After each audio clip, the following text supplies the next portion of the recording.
So the question is if they could comment a little bit about age and genetics, and if there's an association with a certain age cutoff and being predisposed to stroke, and maybe what you meant by family history or genetics and stroke. Do one of you want to answer?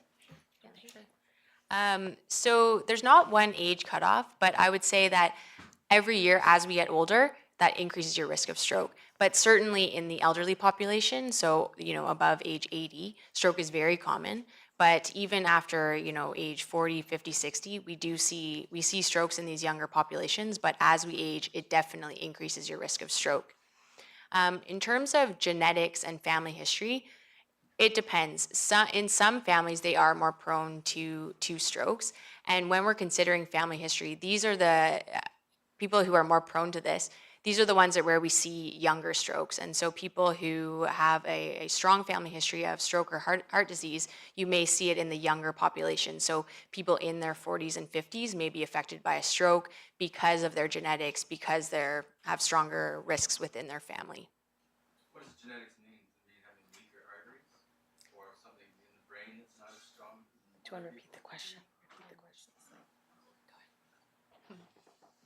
So in terms of genetics, I guess as Laura mentioned, sort of family history. So we don't have a specific gene for stroke or heart disease exactly. And in some people, we just see that it tends to be a strong correlation through families that people are prone to developing atherosclerosis or this sort of plaque buildup in their arteries.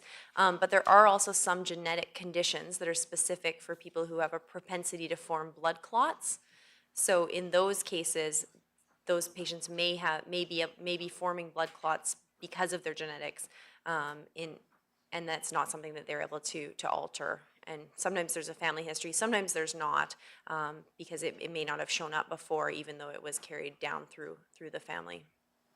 Does that answer your question? Thank you. So another question is, are heart murmurs a risk factor? So a heart murmur is a sound that your doctor may hear when they listen to your heart. It's a sign of turbulent blood flow, and it can reflect a number of different things in the structure of the heart. One of them can relate to an abnormality of the valves of the heart, which is just an area that's connecting parts within the heart itself. Certain murmurs that reflect disease of the valves can be associated with stroke. And so it's not necessarily, we can't really say that all heart murmurs are related to stroke, but certain ones are. And that's why your family doctor or a cardiologist or whoever is following your heart murmur may do some investigations into the heart to see, is there a propensity to form blood clots, and is this a risk factor for stroke? And so it certainly is, the answer is kind of yes and no, but if there is a heart murmur, it is possible that it's related to stroke, could be related to stroke. Are there certain types of strokes that are more hereditary, maybe based on location, say a brainstem stroke, or are they just all the same risk?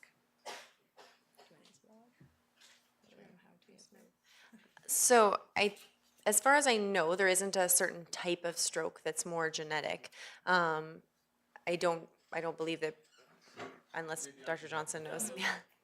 Those are tough questions. The genetics of stroke You need to use are very complicated, and we don't really pretend to fully understand them. And there are certainly risk factors that are hereditary, that predispose to stroke. And there are certain structural abnormalities that can be, particularly things like blood clotting factors and things that can predispose to stroke, but we don't fully understand them. We do not typically view stroke as a hereditable, as an inherited disease in the classical sense. But we do say that there does, and we have observed that there is an increased risk of stroke in family members of people who, for instance, had stroke at a young age. And by that I mean a family member who's had a stroke under the age of 60, for example. And there may be many reasons for that. They may have a cholesterol problem that runs through the family that is a genetic problem. They may have blood pressure, a high blood pressure problem that runs through a family and predisposes them to stroke. So there are many things that can affect it, and it really is very much a work in progress in understanding the genetics of stroke. Do you want me to sit up here? Yeah, instead of you coming. Oh, sorry. Please. Yeah, they'll only give I'll sit on the other side. It won't take away the They'll only give the mic if they want to. You can't grab it. That's the rule. Pry it out of our hands. So somebody asked about they're taking the medication propranolol and wondered if this medication put them at risk for stroke due to constricted blood vessels. So propranolol is a medication often used to treat atrial fibrillation. It's not a medication that thins the blood or anything like that. It's actually used to slow the heart rate. And so if you're having symptoms related to atrial fibrillation in terms of palpitations or something like that, it may be able to treat that, but also just brings down the overall heart rate. As Christine mentioned, sometimes with atrial fibrillation, your heart can race and be beating very fast, and propranolol is a medication that can treat that. So overall, it shouldn't harm you in terms of your risk of stroke. And I'm not aware of anything that, in terms of propranolol, causing stroke or increasing your risk. So as a type 2 diabetic, should the person take baby aspirin daily? So that's an interesting question. In terms of stroke, if you've never had a stroke before, whether you're a diabetic or you're not a diabetic, aspirin has not been shown to reduce your overall risk. I'm not an expert in terms of cardiology and that kind of thing, in terms of reducing your overall heart attack risk. But if you've never had a stroke before, aspirin has not been proven to definitely reduce your risk. If you have had a stroke at any point in the past, aspirin reduces your overall risk by about 20%, regardless of the type of stroke, in terms of ischemic stroke, not the hemorrhagic bleeding type of stroke. And that's regardless of if you're a diabetic or not. And so I can't just lump it all together and say, all diabetics should take a baby aspirin, because it depends in terms of your cardiac risk and if you need to be on it in terms of a heart disease reason. We have two questions pertaining to ethnicity. So how does ethnicity factor into stroke? And more specifically, do First Nations or African or South Asian or East Asian people have a higher risk of susceptibility to stroke? Yeah, so I think it's all the above of high risk. Yeah. Okay. So to answer simply, all of the ones listed have higher risk for stroke. It varies a little bit by type as far as intracranial athero, but I don't know if that's... I mean, overall, yes, the ethnicity does play a role, and all of the ones mentioned have a slightly higher risk of stroke. Than people who are of European descent? Yes, then European descent, I believe. And there's a different, can you hear me okay without the microphone? Yeah. So there's also a difference in the type of stroke that... It's for the T. Oh, it is, okay. Oh, yeah. So there's a difference in the type of stroke, the types of strokes that different ethnic groups get.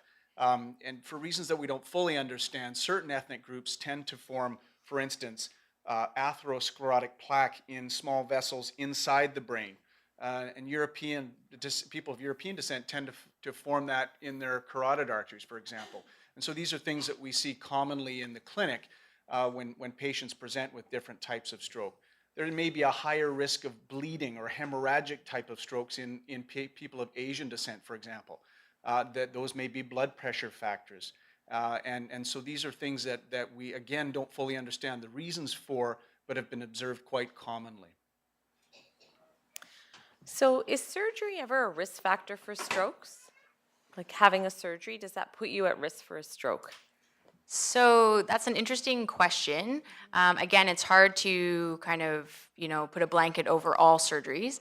But after the time of surgery, you're at increased risk for clotting in general. Because as you're trying to heal from your wound, your body is trying to develop clots and try to heal that wound. And in that same time frame, your body may form blood clots. And so it is conceivable that you could develop a stroke around the time of surgery, but it's not necessary to say that all surgeries can increase your risk of stroke. So if you had mitral prolapse, does that carry a higher risk of stroke? This is a tough crowd. Yeah, this is an interesting kind of hot topic in neurology and in stroke neurology. Mitral valve prolapse is an abnormality of one of the valves, but the jury is kind of out whether it increases your risk of stroke. And so, I don't know, Dr. Johnson may be able to add more to this, but it's not clear that there is a direct link between mitral valve prolapse and stroke, although this has been observed in previous studies that it may increase your risk of stroke. Okay. So if a person is in a coma, is there any way to differentiate whether or not they're having a heart attack or a stroke? Do So, you mean, sorry, just to clarify that question, does the person who wrote that, do you mean as a cause for them being in a coma or something that occurred as part of their illness? No, the question is, if the person was found comatose, I see. then How could you tell? Great. Yeah, no, that's it. Okay. right, yeah, and that is a very good question. That's something that we didn't actually touch on in our talk in terms of how we make a diagnosis of a stroke. The most important part is sort of what the person looks like if they come in awake and we can see that they have weakness on one side or the speech and the symptoms we talked about. But another way as well is through a scan of the brain. And when we do a brain scan, we can see areas that may look like they've been affected by stroke, either due to bleeding or due to loss of blood flow to that particular area. And that's something that we can see relatively early into a stroke. So in cases where people are found comatose and it's initially unclear, usually we can do heart investigations to find out if someone's heart has been affected by doing an ECG to look for a heart attack or other things with the ultrasound, various investigations you can do from the heart perspective, but also these patients usually get a head scan, and on that head scan we can see if there has been a massive stroke or something else as the cause. That's usually how we sort it out. If you have atrial fibrillation, would a vegetarian diet reduce your risk for blood clots? Do you want me to answer that? So as far as I know, maintaining a healthy lifestyle is important, but a vegetarian lifestyle itself is not going to reduce your risk of forming clots if you do have atrial fibrillation.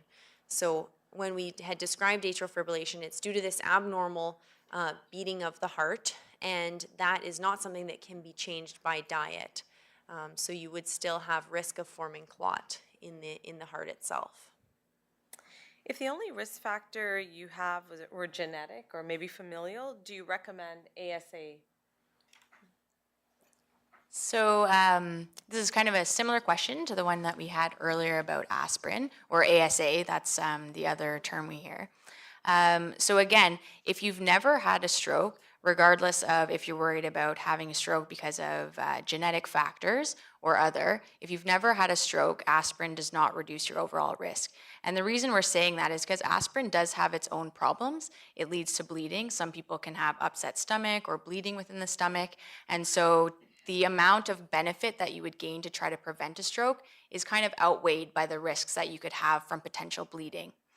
But if you've had a stroke in the past, they've shown that they've studied a bunch of people that have had strokes, and you can reduce your risk of stroke by about 20%, regardless of genetics or whatever the cause of your stroke was. A question about the medication Crestor or Crestor. Can it increase the risk of stroke? Sure. So Crestor is a statin medication. It's a medication used to lower cholesterol. So that is one of those medications that your doctor may prescribe to help lower your risk of stroke. So if you have high cholesterol and you've been started on that medication, it is to help decrease that buildup of plaque inside your blood vessel walls, which overall decreases your risk of stroke. So where is your waist measurement taken? Is it just above your hips if you want it to actually do this? Oh, yeah. To get your waist? Yeah. Go for it. Well, it's like the narrowest point. I don't know exactly if it's the belly button. I don't actually know. Yeah, that's a really good question. I don't actually know the definition. I believe they say measure sort of at the narrowest point. You measure it It's at the most advantageous place. Yeah. Measure it where it's the smallest. Yeah. So the narrowest point. So that may be around your belly button, but it's usually not right at the hips, particularly in women. And yeah, so the narrowest point. And there's a question around treatment for slight memory loss. A little bit off topic, but so In terms of what you would do for treatment? yeah. Well, in relation to stroke, sometimes people can develop dementia and memory loss following one stroke, but also following many strokes.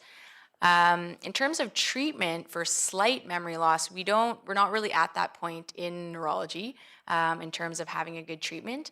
Again, that's mainly what you want to do is lifestyle factors, limiting alcohol, smoking, that kind of thing, to hopefully prevent a stroke, which could increase your risk of memory loss.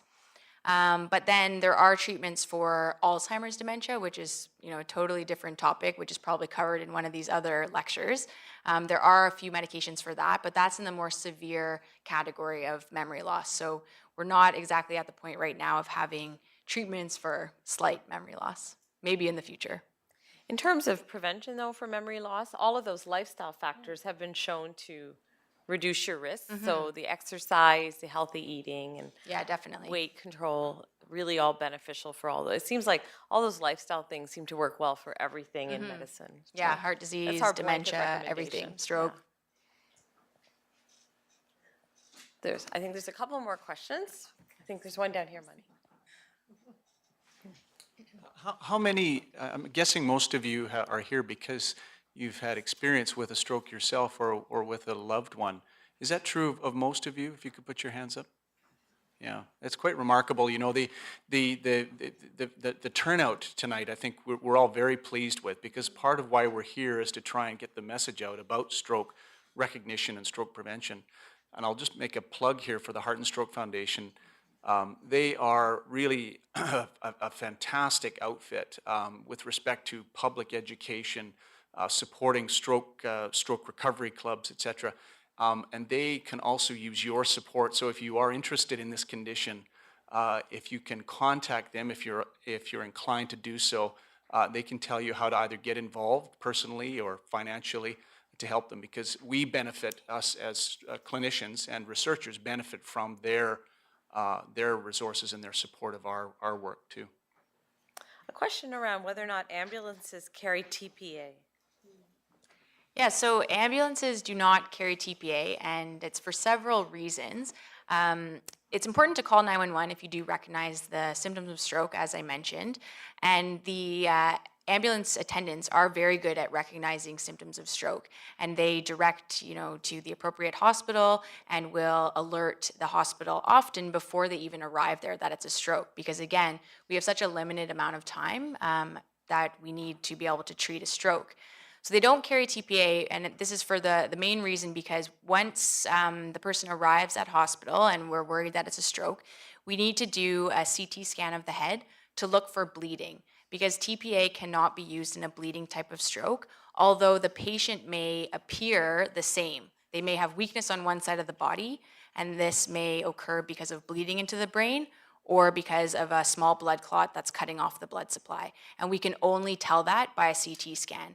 And so that's why the ambulance can't carry TPA, because we need to show that first when they're at the hospital.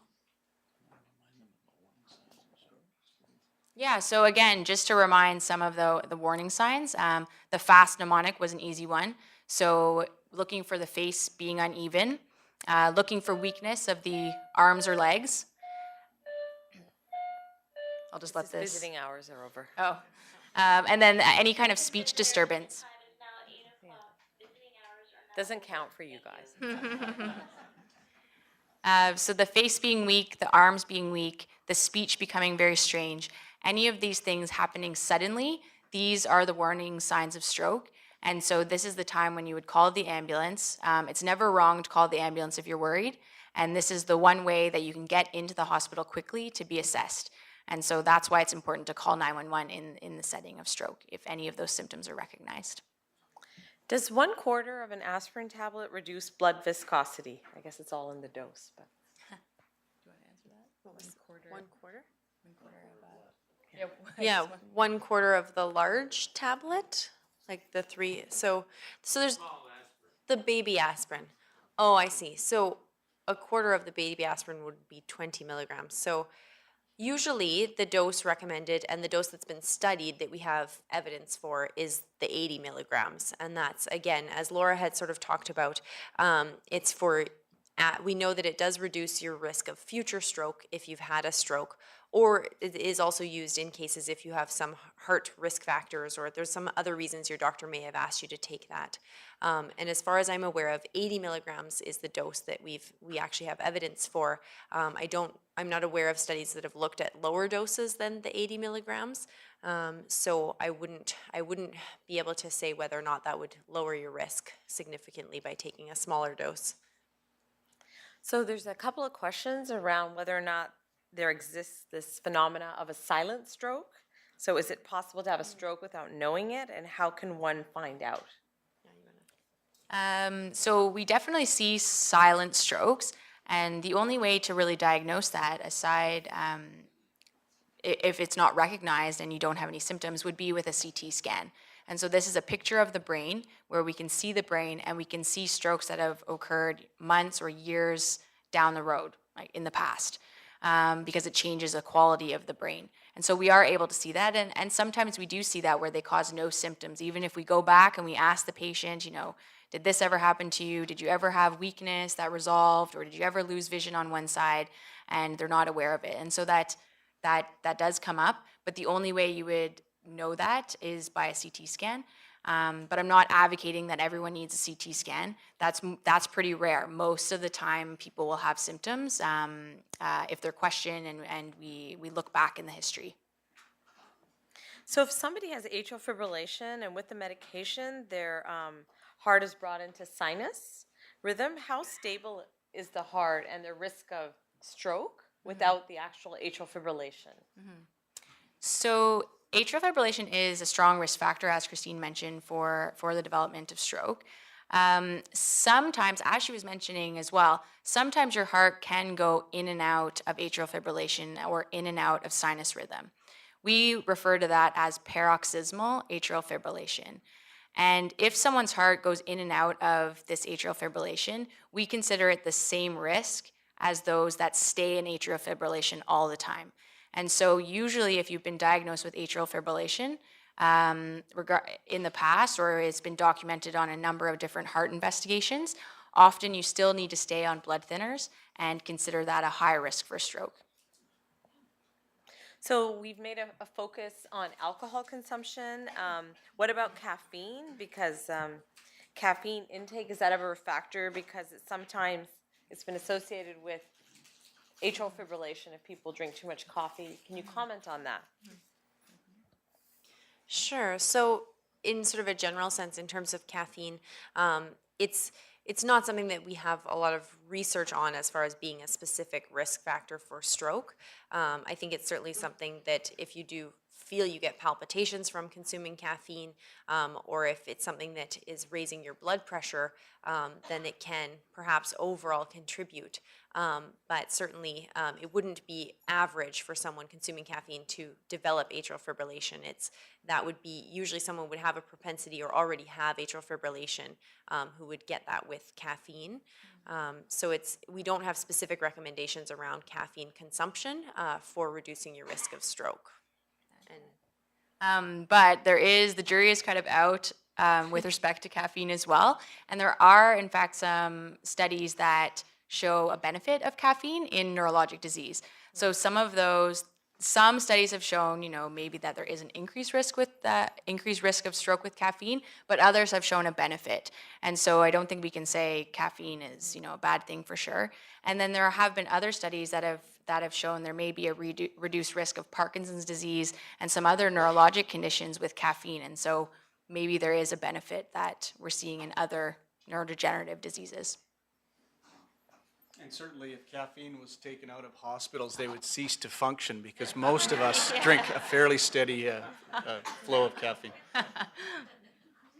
I'm relieved by that response as well. So what is the treatment if someone comes in 4.5 hours after symptom onset, so they're not at the hospital within that window for TPA? So what do the doctors do for those patients? Sure. So that's a really good question, and it's something that we do very commonly see. We talked about this sort of 4.5-hour window, but sometimes people wake up with these symptoms, and we don't know what point in the night these symptoms came on at. So it's impossible for us to really guess exactly what their window is. And so we do have sort of a protocol that we follow with everyone who comes in, regardless of their time window. Those patients would still be assessed by a neurologist or by the emergency physician usually first, and then the neurologist would be called, if not already called, when the patient first arrived. We would examine you, and we would get a CT scan of your head to take a look and see if there has been already development of a stroke. Because on the CT scan, usually within a few hours, we can see where the area of the stroke is. So that gives us a sense of how large the stroke is. And some of those other treatments that Laura had mentioned that require a neurosurgeon or a neuroradiologist, depending on what we see on that initial CT scan, we may go on to do further imaging of the blood vessels, which is another CT scan, but with a contrast dye injection. And from that, we can look to see if we can see an actual clot, and if we then need to talk to some of our colleagues about if there is any other steps we can take. So certainly, if someone comes in and they're outside of that 4.5-hour window, we still take it just as seriously, and we do try to treat in any way if we can. If there's something that we can do, we certainly try to pursue that. So it still is worthwhile coming in as urgently as you can, even if you're outside of that 4.5-hour window. Is there any other questions? I have one question. Yes. You sometimes difference between aspirin, ibuprofen, and Advil. Are they all similar? Could you take Advil if you didn't have aspirin? Could you take ibuprofen? So That's a very good I'm just going question. to repeat it for the video. So the question is there a difference between taking aspirin, ibuprofen, and Advil is a trade name for ibuprofen in terms of stroke risk? Sure. So there is a big difference between those ones. And Tylenol as well, I'll also mention acetaminophen as well, sort of is one of these sort of over-the-counter that's sold, you can use for headaches or aches and pains and things like that. But they actually are not interchangeable with aspirin. So aspirin itself is a bit special in terms of the way that it inhibits the function of the platelets, which are the component of blood that makes it clot. So ibuprofen or Advil or Tylenol, those medications don't affect your platelet function. So if you were to take Advil, it would not work the same way and would not be lowering your risk of stroke. Yes. Is there any relationship between loss of conscience and stroke? So the question is there any relationship between loss of consciousness and stroke? So most of the time I would say no. We commonly get referrals in the emergency department to assess someone with loss of consciousness and with the question of, is this related to a stroke? But more often it's related to perhaps the blood pressure being too low and you can lose consciousness from that. Or if there was an abnormal heartbeat or heart rhythm or the heart stopped, then you can lose consciousness. Those would be more common reasons that someone totally loses consciousness. Occasionally with a stroke, if big stroke affecting both sides of the brain or the back part of the brain, there can be loss of consciousness. As we discussed, someone can be in a coma, but that is more rare. And so it's not the first thing we think about if somebody does lose consciousness. Are there any other questions? Yes. Yes. So what if you're on your own, you're in your own home and you feel that you get a stroke, but then it affects your speech? So how do you react then? How do you call 911 when you cannot speak? Do you want to repeat that? You can repeat it if you like. Sure. So I'll just repeat that. So the question was, if you are alone in your home and you're affected by a stroke, particularly a stroke that affects your speech, what do you do and how do you get help? And that is a very good question. It's a very serious issue, and there are some available devices out there. You may have heard of something like Lifeline, which is a button that people can wear if you are at risk for a stroke or on your own. But also, I believe that 911, if you are able to actually dial 911, then I believe that if they did hear you and were able to bring up your address, they would be able to send help to your home. That's a not uncommon scenario. So a language deficit or a language problem is a common stroke that we see. And it's not uncommon for people to have that experience. And the ambulance dispatchers, as has been said, are quite familiar with that. The phone rings and you just hear grunting on the other end of the line, then the ambulance is dispatched to that location. Much like when my daughter called the ambulance accidentally when she was 4 and didn't hang up the phone, and they arrived at the door about 5 minutes later. They're very good at locating you, so I don't think that's something you need to worry about. So no crank calls to 911. Was there another question out there? Okay, yes, go ahead, and then I'll get you. With low platelets, is the risk of stroke less? Low platelets. So the question is, with low platelets, is the risk of stroke lower? Yeah. So first, it depends what the cause of the low platelets is, and so certain conditions that have low platelets may increase your risk of stroke. But in fact, if your platelets are very low and you don't have enough platelets, that may lead to bleeding and bleeding within the brain. And so it may actually increase your risk of the bleeding type of stroke, depending on the severity and depending on the cause. What was your question? Are there certain locations where a stroke may occur more likely to be fatal than other locations? So are there locations in the brain where if a stroke occurs, it's more likely to be fatal than others? Sure. So there are a couple that sort of come to mind. There's a particular type of stroke you can get sort of that affects the brain stem, or sort of the back or base of the brain.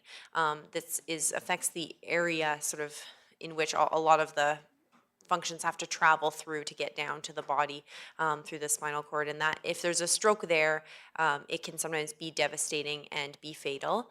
But also, as opposed to sort of area exactly in the brain, sometimes it's just the size. So that sometimes if a stroke is very large, it can be fatal just due to swelling and the amount of area affected.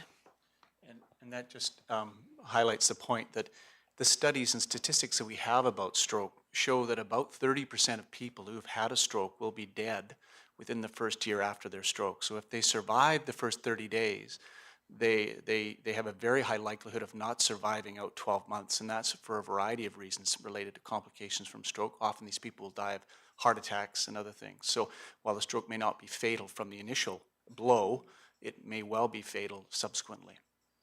We typically would quote numbers of these are ranges obviously, but of those people who suffer strokes, only about 20% of them will walk away from that unscathed.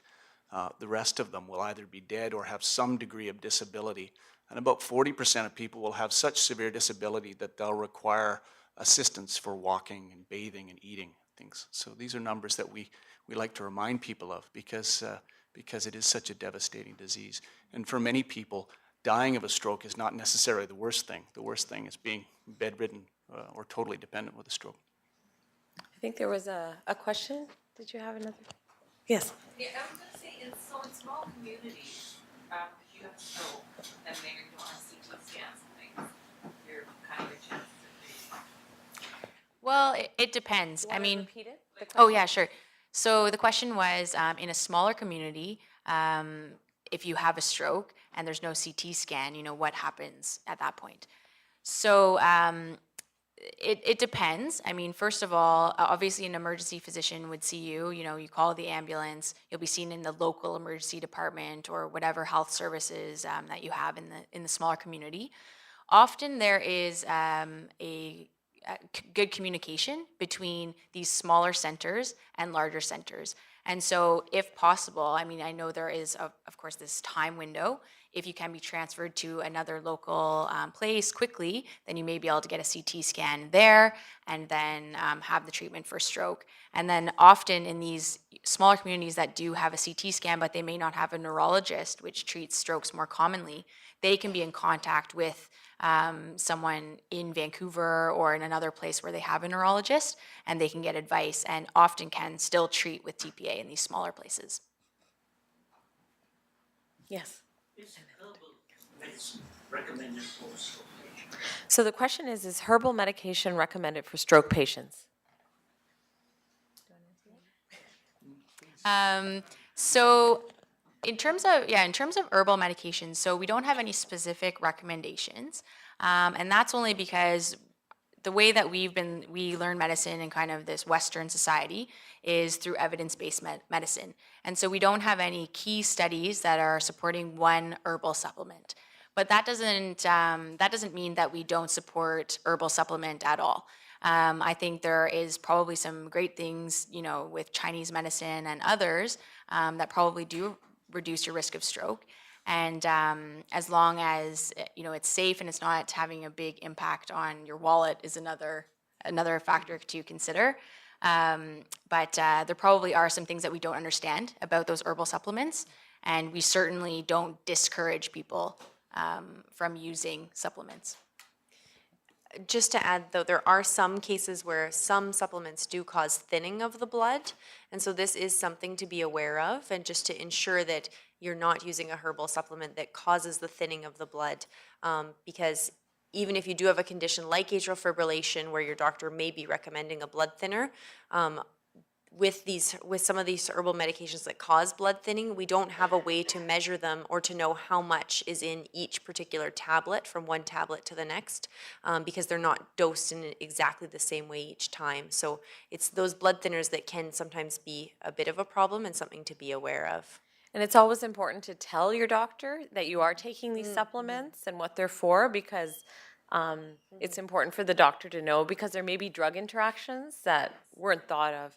I think you had a question up there. Yes, rather than not using CT scan and an MRI, we used to detect stroke damage. So the question is, rather than CT, can you use an MRI to detect the damage? So we can use MRI, and we quite commonly do use MRI in larger centers to detect stroke. However, the reason we don't use it in the first acute setting of a stroke or in this 4.5-hour window is because an MRI takes a long time. If you put someone in the MRI to do an MRI of the brain, it takes about 45 minutes to get a good picture, to get all the pictures done. If you want to do a CT scan, it takes about 5 minutes. We have it in all the emergency departments. The CT scanner is just open for us. We can get it done very quickly. The MRI does help us, and sometimes we use it after the more acute setting, and we use it to see if there's how large the stroke is, or for various other reasons. But that's mainly why, because of time factors. And the other thing is, it's easy to get someone like you into an MRI scanner, but if you've had a stroke and you can't speak and you're agitated and you're paralyzed, it's very hard to get someone like you into an MRI scanner. If any of you have had one, you have to lie very still, you have to hold your breath, you have to not be claustrophobic, which many people are. So it isn't really the workhorse that a CT scan is. So I'd like to close this session and thank our wonderful speakers, and I'm sure they're happy to stick around for a few minutes and speak to you.